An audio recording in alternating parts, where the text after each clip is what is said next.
ಆದಂತ ಮೂಗು, ಎತ್ತರವಾದಂತ ಕುದುರೆ ಅಂದ್ರೆ ಚೂಪಾದಂತ ಈ ಮೂಗನ್ನ ತುದಿಗಳು ಇರ್ತಾವಲ್ಲ, ಚೂಪಾದಂತ ಮೂಗು, ಎತ್ತರವಾದಂತ ಉದ್ದವಾದಂತ ರೀತಿಯಾಗಿ ಒಂದೇ ಕಣ್ಣು ಒಂದೇ ಕಾಲ ಮೇಲೆ ನಿಂತು ನೋಡ್ತಾ ಇರ್ತದೆ. ಯಾರಿಗೆ? ಕೃಷ್ಣನ ನೋಡ್ತದೆ. ಏನಂತ ಚೂಪಾದಂತ ಕುದುರೆನಿಂದ ಮೂಗಿನಿಂದ ಏನ್ ಮಾಡ್ಬೇಕು, ಕೃಷ್ಣನ ಕೊಲೆ ಮಾಡ್ಬೇಕಂತ ನೋಡ್ಕೊಂಡು ಹೋಗ್ತದೆ. ಹಾಗೆ ಬಹಳ ಜನ ಇನ್ನು ಹಳ್ಳಿಯೂರಿನಲ್ಲಿ ಭಾಷೆಗಳಿವೆ. ಸುಮ್ಮನೆ ಕುಂತಾಗ ಯಾರಾಗ ಕೆಟ್ಟರು ಬಯಸುವಾಗ ಏನು ಬಕ ಪಕ್ಷಿಯಾಗಿ ಕಾಯ್ದಿಲ್ಲ ಅಂತ ಕಾಯ್ತಾರೆ. ಇನ್ನು ಕೂಡ ಹಳ್ಳಿಯೂರಲ್ಲಿ ಬಕ ಪಕ್ಷಿಯಾಗಿ ಕೂಡ ಕಾಗಿ ಹಪ್ಪಲೆ, ಮೂಗಿ ಹಪ್ಪಲೆ, ಬಕ ಸೂಚಿ ಹಪ್ಪಲೆ ಅಂತೇಳಿ ಇನ್ನು ಹಳ್ಳಿಯೂರಲ್ಲಿ ಕರೀತಾರೆ. ಆಗ ಬಕ ಪಕ್ಷಿ ಎಂಬ ಕಾನ್ಸೆಪ್ಟ್ ಅನ್ನ ಬಂದಿದ್ದು ಏನಂದ್ರೆ ಭಗವಾನ್ ಕೃಷ್ಣನಿಂದ.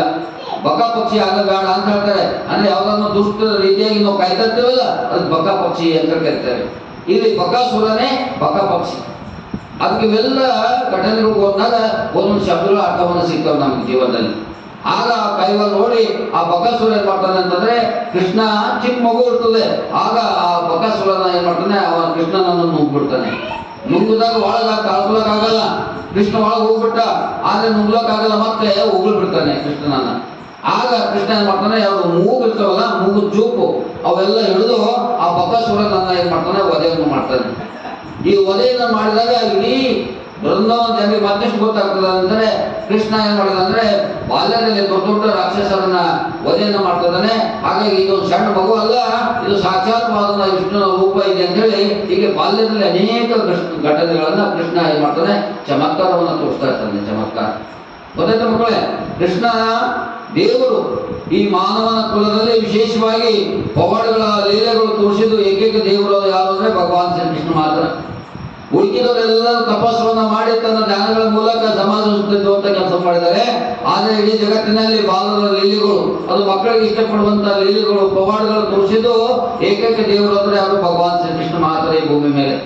ಅದಕ್ಕಾಗಿ ಮಕ್ಕಳಿಗೆ ಅಂದ್ರೆ ಕೃಷ್ಣ ಬಹಳ ಇಷ್ಟ. ಮುದ್ದಾದ ಕೃಷ್ಣ ಯಾರಿಗೆ ಇಷ್ಟ ಅಂದ್ರೆ ಹೆಚ್ಚು ಅಂದ್ರೆ ಮಕ್ಕಳಿಗೆ ಬಹಳ ಇಷ್ಟ ಆಗ್ತದೆ. ಯಾಕಂದ್ರೆ ಮಕ್ಕಳಿಗೆ ಇಷ್ಟವಾದದ್ದು ಬೆಣ್ಣೆ, ಮಕ್ಕಳಿಗೆ ಇಷ್ಟವಾದದ್ದು ಯಾವುದು ಹಾಲು, ಮಕ್ಕಳಿಗೆ ಇಷ್ಟವಾದದ್ದು ಯಾವುದು ತುಪ್ಪ, ಮಕ್ಕಳಿಗೆ ಇಷ್ಟವಾದದ್ದು ಯಾವುದು ಅಂದ್ರೆ ಯಾವುದು ಆಟಗಳು, ಮಕ್ಕಳಿಗೆ ಇಷ್ಟವಾದಂತಂದ್ರೆ ಯಾವ ಅಂದ್ರೆ ಇದು ದೊಡ್ಡ ದೊಡ್ಡ ಗೊಂಬೆಗಳು, ದೊಡ್ಡ ದೊಡ್ಡ ಪಕ್ಷಿಗಳು, ದೊಡ್ಡ ಇವೆಲ್ಲ ಮಕ್ಕಳಿಗೆ ಬಹಳ ಇಷ್ಟ. ಆ ಮಕ್ಕಳ ಲೀಲೆಯನ್ನು ತೋರಿಸಿದ್ದು ಇಲ್ಲಿ ಜಗತ್ತಿನಲ್ಲಿ ಏಕೈಕ ದೇವ ಯಾರು ಅಂತಂದ್ರೆ ಭಗವಾನ್ ಕೃಷ್ಣನ್ ಮಾತ್ರ ಅಲ್ಲಿ ನಾವು ಲೀಲೆಗಳನ್ನ ಕಾಣ್ತೇವೆ. ಹಾಗಾಗಿ ಕೃಷ್ಣ ಕೂಡ ಏನ್ ಮಾಡ್ತಂದ್ರೆ, ಅವನಿಗೂ ಕೂಡ ಸ್ವರ್ಗಲೋಕದಿಂದ ಬಂದರೂ ಕೂಡ ಮಕ್ಕಳು ಯಾರಿರ್ತಾರೆ ಅಂದ್ರೆ ಅವನು ಕೂಡ ಮಕ್ಕಳಾಗಿ ಈ ಸಮಾಜಕ್ಕೆ ಒಂದು ಸಂದೇಶ ಕೊಡಬೇಕಂತ ಒಂದು ಕಾನ್ಸೆಪ್ಟ್ ಅನ್ನು ಇಟ್ಕೊಂಡು ಆ ಬಕಾಸುರ ರೂಪದಲ್ಲಿ ಮಾಡಿದಾಗ ಬಕಾಸುರ ಕೂಡ ನಾಶ ಆಗ್ತಾನೆ. ಹೀಗೆ ಕಂಸನ ಏನೇನೋ ದುಷ್ಟಶಕ್ತಿ ಬರ್ತಾ ಇರ್ತಾನೋ ಅದಕ್ಕಾಗಿ ಪ್ರತಿ ಉತ್ತರವನ್ನ ಕೃಷ್ಣ ಹೋಗ್ತಾ ಇರ್ತಾನೆ. ಇಂಥ ಒಂದು ಸಂದರ್ಭದಲ್ಲಿ ಏನ್ ನಾವು ಇದರಿಂದ ಅರ್ಥವನ್ನು ಮಾಡ್ಕೊಳ್ತೇವೆ ಅಂದ್ರೆ, ಮನುಷ್ಯನಾದವನು ಎಂಥ ಕ್ರೂರಿಯಾದರೂ ಕೂಡ, ಎಂಥ ದುಷ್ಟ ಆದರೂ ಕೂಡ, ನಮ್ಮ ಮೇಲೆ ಬಲಪ್ರಯೋಗವನ್ನು ಮಾಡಿದ್ರು ಕೂಡ ನಾವು ಸತ್ಯ ಮತ್ತು ನ್ಯಾಯ ನೀತಿ ಪ್ರಾಮಾಣಿಕದಿಂದ ಬದುಕಿದರೆ ಆ ದುಷ್ಟ ಶಕ್ತಿಗಳೆಲ್ಲ ಏನಾಗ್ತವೆ ಅಂದ್ರೆ ತಾನಾಗೆ ನಾಶ ಆಗ್ತವೆ. ಎಲ್ಲಿ ಪರಮಾತ್ಮ ಇರ್ತದೆ, ಎಲ್ಲಿ ಬೆಳಕಿರ್ತದೋ ಅಲ್ಲಿ ಕತ್ತಲಿರಲ್ಲ. ಹಾಗಾಗಿ ಎಲ್ಲಿ ನ್ಯಾಯ ಇರ್ತದೋ, ಎಲ್ಲಿ ಧರ್ಮ ಇರ್ತದೋ, ಅದಕ್ಕೆ ಭಗವಾನ್ ಕೃಷ್ಣ ಹೇಳಿದ್ದು, ನಾನು ಈ ಭೂಮಿ ಮೇಲೆ ಯಾಕೆ ಧರ್ಮವನ್ನು ತಾಳಿದೆ ಅಂದ್ರೆ ಧರ್ಮದ ರಕ್ಷಣೆಗಾಗಿ, ಧರ್ಮದ ಉಳಿವಿಗಾಗಿ, ಸತ್ಯದಕ್ಕಾಗಿ, ನ್ಯಾಯಕ್ಕಾಗಿ, ನೀತಿಗಾಗಿ ನಾನು ಜನ್ಮ ತಾಳಿದ್ದೇನೆ ಎಂಬ ಭಾವನೆಯನ್ನ ಇವತ್ತು ನಾವು ಭಗವದ್ಗೀತೆಯಲ್ಲಿ ನೋಡ್ತೇವೆ. ಹಾಗಾಗಿ ಇವತ್ತ ಏನು ಇವೆಲ್ಲ ಕಾನ್ಸೆಪ್ಟ್ ಬೀಳ್ತಾವೆ ಅಂತಂದ್ರೆ, ಎಲ್ಲಿ ದುಷ್ಟಶಕ್ತಿ ಇವು ಅವನ್ನ ನಾಶ ಪಡಲಿಕ್ಕೆ ಭಗವಾನ್ ಕೃಷ್ಣ ಈ ಭೂಮಿ ಮೇಲೆ ಜನ್ಮವನ್ನು ತಾಳುವ ಒಂದು ಕಾನ್ಸೆಪ್ಟ್. ಬಕಾಸುರ ಆಗಲಿ ಇದು ದುಷ್ಟಶಕ್ತಿ, ಪೂತಿನ ಆಗಲಿ ಒಂದು ದುಷ್ಟಶಕ್ತಿ, ವಸಸುರ ಆಗಲಿ ಒಂದು ದುಷ್ಟಶಕ್ತಿ, ಧರ್ಮವರ್ತ ಆಗಲಿ ಒಬ್ಬ ದುಷ್ಟಶಕ್ತಿ. ಹೀಗಾಗಿ ಮನುಷ್ಯ ಸತ್ಯವಾಗಿ ಬದುಕಿದಾಗ ಎಂಥ ಕಷ್ಟಗಳು ಬಂದರೂ ಕೂಡ ಪಾರ್ ಮಾಡುವಂತ ಶಕ್ತಿ ಯಾರು ಇರ್ತದೆ ಅಂದ್ರೆ ಆ ಪರಮಾತ್ಮ ಅಂದ್ರೆ ಇರ್ತದೆ. ಪರಮಾತ್ಮ ಅಂದ್ರೆ ಯಾರು ಇಷ್ಟೇ ಅರ್ಥವನ್ನು ಮಾಡ್ಬೇಕು, ಯಾರು ಸತ್ಯದಿಂದ ಬದುಕ್ತಾರೋ, ನ್ಯಾಯದಿಂದ ಬದುಕ್ತಾರೋ, ಧರ್ಮದಿಂದ ಬದುಕ್ತಾರೋ ಅವ್ರ ಹಿಂದೆ ಸದಾಕಾಲ ಕೃಷ್ಣನ ಅನುಗ್ರಹ ಇರ್ತದೆ, ಸದಾಕಾಲ ಕೃಷ್ಣ ಪರಮಾತ್ಮನ ಆಶೀರ್ವಾದ ಇರ್ತದೆ.